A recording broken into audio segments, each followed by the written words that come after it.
Assalamualaikum warahmatullahi wabarakatuh. Welcome back to Comment Central. This is actually our first video podcast. In quite a long while, and our first podcast in a very long while as well. We concluded our previous podcast series with some chill shower discussions with Adrian and Mahmoud. So do check that out. But today we have two very interesting speakers here, Sis Enon and Brother Osman. For those who have been regular to marriage guidance courses or Darul Rakam, probably for the older crowd, you guys might recognize them. They've been here for close to maybe more than 20 years, if I'm not wrong. Mashallah. And they are also the author of the book Tranquil Hearts. Let me just put it out first for you guys to see. So this book Tranquil Hearts is sold at Wardah Bookshop and Darul Rakam's bookshop. I think some other bookshops in Singapore as well, they do carry them. And most recently, they authored this new book called Sex, Soul and Islam. Okay, so we're going to have about 6 weeks of content with Brother Osman and Sis Enon, and we're going to discuss a little bit about the contents of the book. That's number one, and kind of see how they relate to our context in Singapore. Okay, but maybe before that, we'll give some time to Brother Osman and Sis Enon to kind of give an introduction of themselves, who they are, their background, their profession, and more importantly, why did they choose to author the book Tranquil Hearts, and then 20 years on, maybe 15 years on, they author this book Sex, Soul and Islam. Bismillah. Okay, Assalamualaikum warahmatullahi wabarakatuh. Thank you, Brother Sidi and Taj, for hosting us, and we're very honoured that Combat Central take the lead in wanting to start this podcast, because this is really not a very easy subject to discuss. Alright, so let me start by introducing myself. My name is Sister Enon. I am a social worker in terms of my training and the work that I do. I've been in this field for more than 30 years, so I'm not only your mother's age, I can be your grandmother's age, okay, but we are cool about it. Yeah. So about 20 years ago, I was the chairman of the marriage guidance course that was organised by the Rakam, and we are both volunteers there. And they then approached me to actually write a book based on the course materials for the marriage guidance course, or what we call MGC. But it wasn't an easy process of just writing or translating the course material into a book. With Osman coming on board, we were able to have a team to kind of join all the various aspects of marriages in Islam. And the basic theme of the book is actually marriage is a vehicle for us as a couple that will help us to journey towards Allah Subhanahu wa Ta'ala. And it has this aspect that marriage actually will help to improve your iman, your amal, and even your ihsan. Ihsan means your good character. So that was the theme of the book that was written almost 20 years ago. 23. Yeah. 23 years. 23 years ago. Yeah. 23 years ago. 23 years ago, yeah. I don't even think I was born. 1998. That's 25. This book is older than you. This book is older than me. Fail maths. 25 and 1998. 25, not 20. Yes. Oh, 25. It was So the first edition of the book was actually jointly published by the Muslim Convert Association and the Religious Council of Singapore, MUIS lah. And then we were very thankful that the support that MUIS give. We are thankful of the support that MUIS has given to Rakam in publication of this book. Yeah. So then almost 25 years later, so in 2010, we decided that we want to revise Tranquil Heart to make it more updated to the current issues that the society is facing. And we have written another book actually called Tranquility, Love and Mercy, which is an updated version and with more input. But when we approached the publishers, they felt that it was too thick a book, because it's almost like 10 chapters, and too much a risk to publish a book to someone who is not known.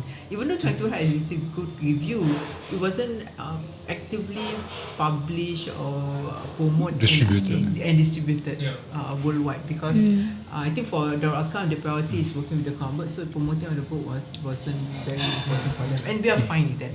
As long as the message get sent to people. So then we decided, they asked whether, the publisher asked whether we can take a chapter, and in our thinking that time, sex will sell. But apparently, after this last few months of experience, we realized that the topic itself is very sensitive, and people think that this book is a sex manual. Allahu Akbar. No, we are very decent people. Okay. And because people who are the word sex, soul and Islam, they forgot that there's actually soul and Islam, which is the other component of book. Yeah. So maybe I just go a bit more why I write the book. The book is based on my counselling experience, where I find that a lot of couples have issue with their sexual relationship based on a lot of misunderstanding about what Islam say about sex. Secondly, there's a lot of blurriness about the sexual relationship, the physiological part. Yeah. People really are not informed about this, and therefore it leads to a lot of issues in couple relationship. And because of that, I felt there's a need to educate them, especially the Islamic point of view. So I was very blessed to have a husband who was also interested in this topic, and actually Osman wrote the book. Yeah. I provide clinical input and just comment on it lah. Untuk husband, Husband, yes, this husband. Okay, this husband. Yes, this husband.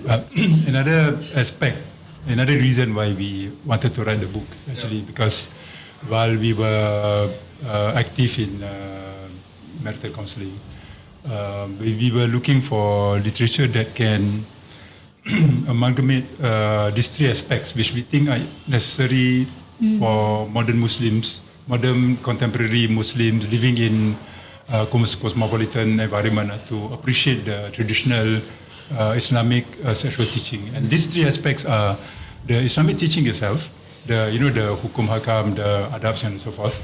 Second is the aspect of sexology, which people need to know because a lot of misinformation needs to be clarified through the topic of sexology. And the third part is how all this affects the marital relationship. So these three aspects, we find that there are no books, no literature that is dwelling into it, and so we decided to write a book that amalgamates these three. So this book basically presents the traditional Islamic teaching on sex from the point of view of modern sociological findings and knowledge to explain how all that affects marital relationship. So basically that's what the book is about in terms of presentation, actually. Okay. Thank you for sharing. Maybe now that you kind of shared a little bit about the book, right? You want to know also a little bit about yourself, like what you guys do as a profession, where do you guys came from, and what kind of experience that you guys tapped into when you're writing the book. So if you guys can share that with us. So maybe I'm actually an architect. I was trained as an architect, and I work as an architect. At the same time, I was volunteering as a teacher to converts at Darul Arqam.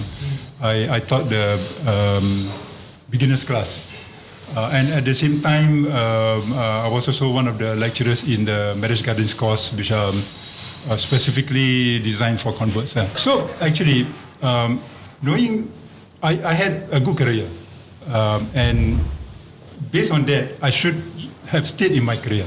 But the reason why I actually stopped work to write the book, because I think a book that amalgamates these three aspects is not there. If it had been there, I would promote that book. Yeah. I stopped work and I started writing and I took about how long did I write? 7 years. I'm a social worker in terms of my training. I've done many kind of work. I work in drug abuse. I was a medical social worker. I do marital counselling and also school counselling. It was a good point that you make, and we do acknowledge that we have to address this. We are not Azatiza, but we have enough marital counselling experience and enough background in knowing what happened in a relationship to write a book about this. And Osman's input is that he was teaching converts, and it is not easy teaching converts because they come with all sort of question that is out of the box, that will be challenging, and that you can survive that. I think inshallah you'll be able to present Islam in a very rational and inviting way. I think the most important validation of the work we have done was that the first book which was co-written with Fatima, my social work friend, was actually published by Muiz. And we appreciate Muiz because when they came in on board, they have their Azatiza to edit and look through the book, and they even paid some Ustad here and Ustad Firdaus to actually check all the hadiths, and that was an important step in the development of the book. So I felt that was one kind of appreciation and understanding of the work we do. So the second book that we wrote was an extension of that, but we just go depth into the topic about sex. Okay. So I guess. So does that assure you a bit? It does. And in fact, I was going to bring up one thing that was also mentioned in the Quran, where there was an incident where Nabi Dawud was approached in his chambers, and then he was king, right? And he was approached in his chambers by a group of jinn who asked him about a conflict in business, right? And a man who owned about 99 sheep, and also with another man who owned only one sheep. So they were having a business dispute and saying that the man with 99 sheep was asking the man with one sheep to give him his sheep, because he was not good at being a shepherd. And he was saying that if you're that good at being a shepherd, you won't only have one sheep, you have more. So at a point of time, Nabi Dawood, Prophet David, what he said was that in matters of business, men would always lie and will be dishonest to each other, and they will not treat each other with proper morals, right? And for those who are able to do so, they are then the successful believers. And when you actually look into what he said, right, you realize that for Prophet David, the way he had tried to counsel this man and give this man advice, it was a type of knowledge or wisdom that didn't come from religious text. Rarely would you find specific religious text by saying that in business, this is what you do, right? Or maybe if you then kind of widen the context, rarely you find religious text that gives specific guidance on a specific matter, right? And what then this incident is trying to say is that wisdom comes from many sources, right? That means it is his experience rather than something so which is wisdom is divine. formed through experience, and when you blend that with knowledge, then that becomes a higher form of wisdom. That's number one. So and also the second point we like to bring up is that religious knowledge is not the only knowledge that gives success to a marriage. Right? It's not the only way of understanding how marriages work. Right? If it's the only way, then asatizas wouldn't go through marriage issues. But everyone goes through marriage issues. Right? So the fact that you guys have clinical experience, you guys have interacted with a lot of converts and couples throughout the years. I think that's a very good source of experience and help you to. Can I address one thing? There's a valid explanation, but I think I also want to address for there may be among your audience people who are very concerned about credibility, and I think it's a very valid concern. And that was also my concern going into this.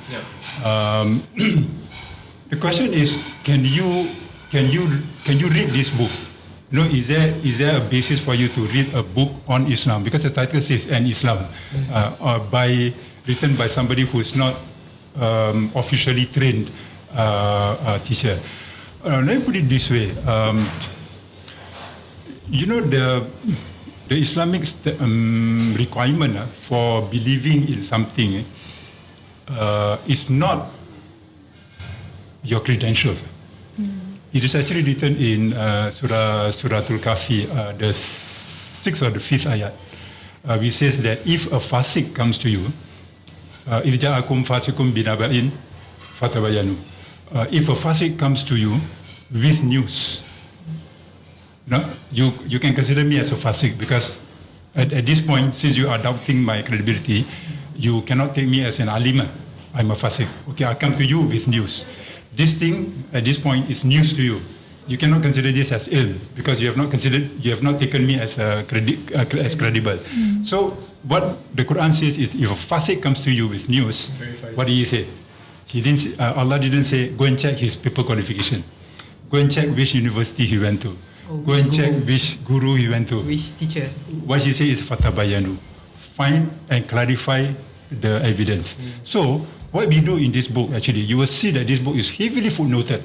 Almost every opinion we put, we give you the basis, we give you where we get that idea from, we give you the pitch that sometimes we even quote the relevant passage that on which we base our opinion.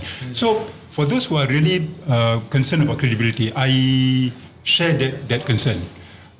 So if, like I said, if I had found another book written by a credible teacher, I would be promoting that book. But it's not there, unfortunately. So I come to you with this book, not on the basis of my credibility, but on the basis of I provide for you the evidence. That's it. And I think as someone with like zero knowledge on this topic, before I read this book, right, it is nice that you can learn the fiqh of marriage, of sexual laws in a lot of courses. I think a lot of Asatiza would teach that. The marriage preparatory course that you guys taught teaches exactly that. But that book, this book essentially provides a structure or a framework for thinking about sex in Islam. And that is, I think, something that is not teachable through an Asatiza. I think there's a thought process that you need to read through the book, figure out that thought process, and then try and fit it to your own worldview and align it with your own worldview. So that is not really in itself like Islamic knowledge per se. It's more of the way you think, the way you perceive like these issues. Maybe that's one way to approach the book. For those who are really concerned, you don't take us as Asatiza, you don't take us as the professor, okay? But what you should take is the ideas that we promote, and then you can double check with with qualified ustads. I think I was telling you earlier, I think what was attractive to me about the book is that it was comforting to me. I'm not sure if this is like a personal thing or like maybe others would relate also, but growing up with a lot of Western representations of sex in the media, you see it as what, like in the hadith, like as if an animalistic interpretation of it. It's very much an act, and rather this book paints it as an experience and as a journey, and one that is filled with positive emotions and not just this very carnal instinct to act upon, which is what really comforted me, because I personally found it very off-putting before I read this book, and after I read this book I feel like I got a more holistic idea of sex, and I think that was very helpful now. Good. So we just really wanted to get this into the first segment to kind of establish the fact that this book comes from a good place, right? And of course we understand when it comes to discussions in Islam, whoever that comes and joins the circle of discussion must come with prerequisites. We're here trying to ascertain that, in this particular discussion in the podcast, we've got the right people sitting in these seats, right? They have clinical experience, and not just that, but as well as the fact that in the production of this book, the contents have been run through by trusted, credible teachers in the community, right? And following that as well, if there's any doubts about the book, I think Brother Osman and Sis will be happy to answer any questions that anyone reaches out to you guys. And you guys are free to also verify any of the contents of the book with any teachers that you know. So with that, I think it's a very nice way to kind of introduce the book, introduce yourselves, and maybe then we can jump into the contents of the book and why it's important to have this discussion, right? So, but we're coming to the end of this first segment. Inshallah, we'll conclude this first segment first, and then subsequently we'll open by talking about the importance of having discussions about the topics related and discussed in the book. And we'll see you then, inshallah. Assalamu alaikum wa rahmatullahi wa barakatuh.